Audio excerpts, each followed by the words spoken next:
تو سب سے پہلے کیا ہے، لڑکا اور لڑکی کی تلاش ہوتی ہے۔ اب لڑکے والے ہیں وہ لڑکی کی تلاش میں ہوتے ہیں، لڑکی والے لڑکے کے تلاش میں ہوتے ہیں۔ تو سب سے پہلے تو تلاش ہوتی ہے۔ اب جو تلاش ہوتی ہے تو اپنے بچے کے لیے بچی کیسی تلاش کرنی چاہیے اور بچی کے لیے بچہ کیسے تلاش کرنا چاہیے، تو اس حوالے سے نبی صلی اللہ علیہ وسلم کے دور میں جو چیزیں دیکھی جاتی تھیں، مطلب بچی کو دیکھا جاتا تھا، تو حدیث میں آتا ہے، مشکات جلد ثانی کی حدیث ہے، متفق علیہ روایت ہے، فرمایا تنکح المرأۃ لاربع، یعنی یہ بخاری اور مسلم کی روایت ہے کہ عام طور پر عورت میں 4 چیزیں دیکھ کر نکاح کیا جاتا ہے۔ 4 چیزیں دیکھ کر، نمبر 1 مال، نمبر 2 خوبصورتی، نمبر 3 حسب نسب اور نمبر 4 دینداری۔ تو نبی صلی اللہ علیہ وسلم نے اپنے صحابی کو کہا کہ فوکس کس پہ کرنا ہے، مقدم کس کو رکھنا ہے، فرمایا فاظفر بذات الدین، کہ دینداری کو مقدم رکھیں، دینداری کو پہلے رکھیں۔ تو بات یہ ہے کہ سب سے پہلے بچی کی تلاش یا بچے کی تلاش، تو کیا کیا چیزیں دیکھی جائیں نکاح میں؟ دینداری، خوبصورتی، مال اور حسب نسب، مطلب ان میں برابری دیکھی جائے۔ اسی طرح ایک 5ویں چیز ہے عمر میں برابری دیکھنا، کہ بچہ اور بچی ان کے ایج کا زیادہ فرق نہ ہو، عمر کا زیادہ تفاوت نہ ہو۔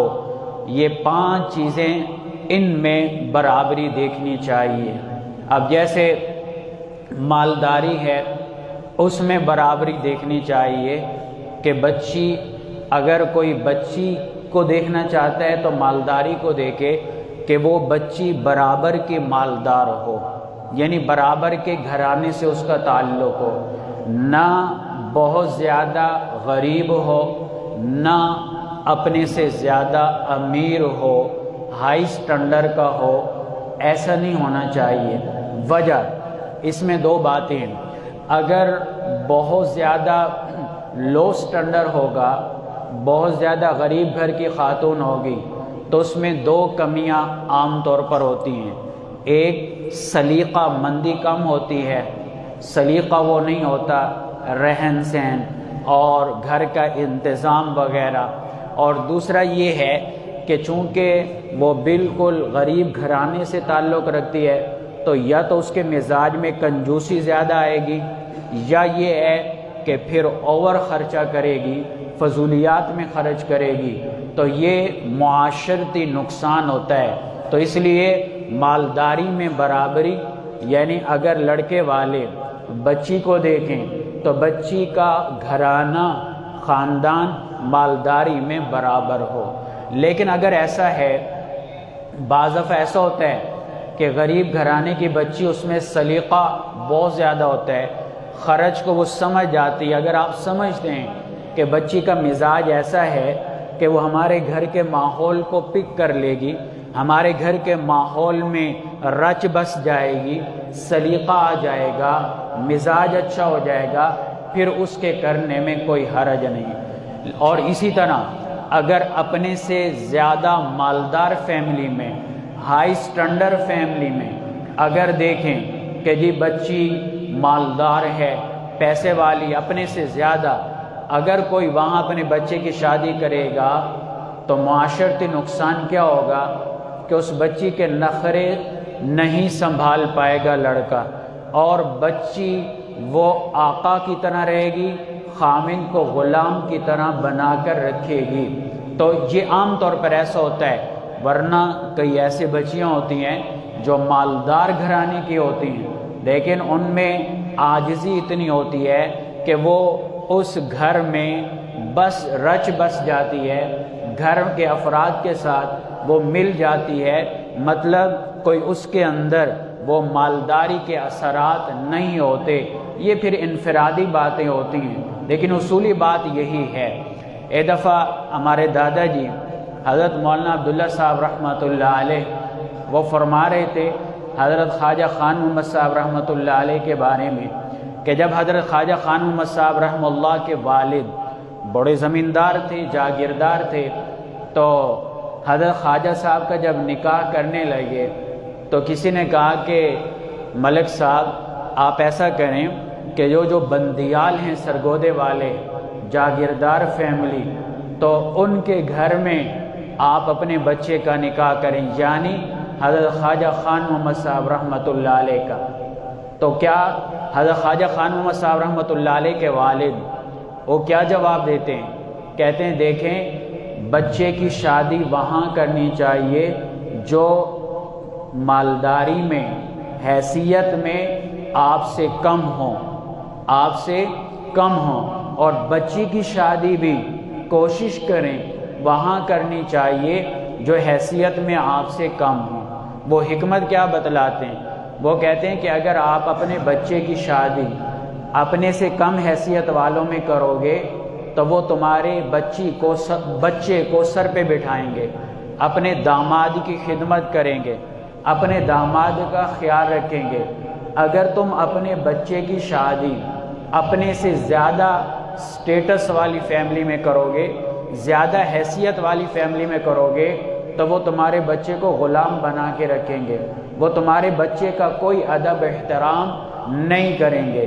اسی طرح اگر تم اپنی بچی کا شادی اپنے سے کم سٹیٹس والوں میں کرو گے تو وہ تمہاری بچی کو آنکھوں پہ بٹھائیں گے، قدر کریں گے، مالکن کا درجہ دیں گے۔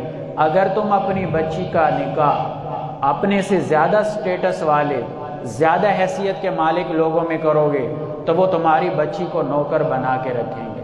تو یہ انہوں نے حکمت بتلائی۔ تو بہرحال یہ ہے کہ مال میں برابری ہونی چاہیے۔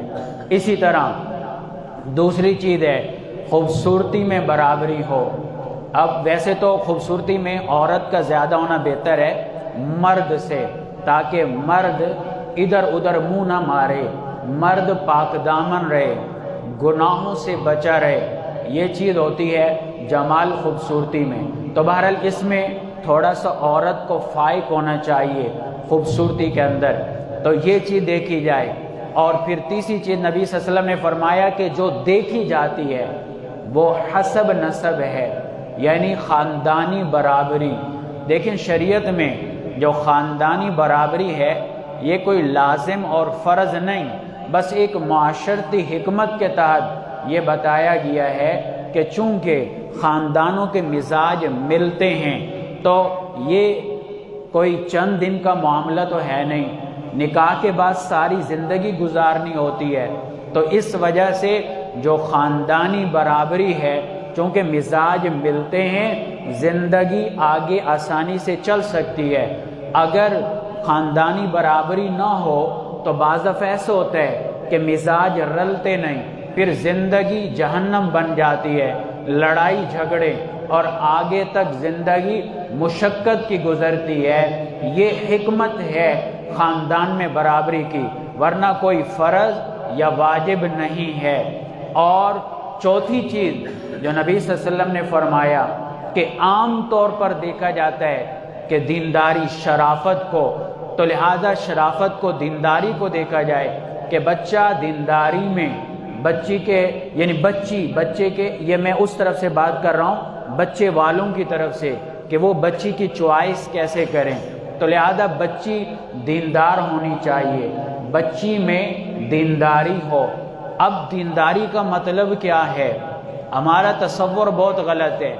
دینداری عبادات کا نام نہیں ہے کہ جو عبادت زیادہ کرتا ہے وہ دیندار ہے، نہیں، دینداری 5 چیزوں کے مجموعے کا نام ہے۔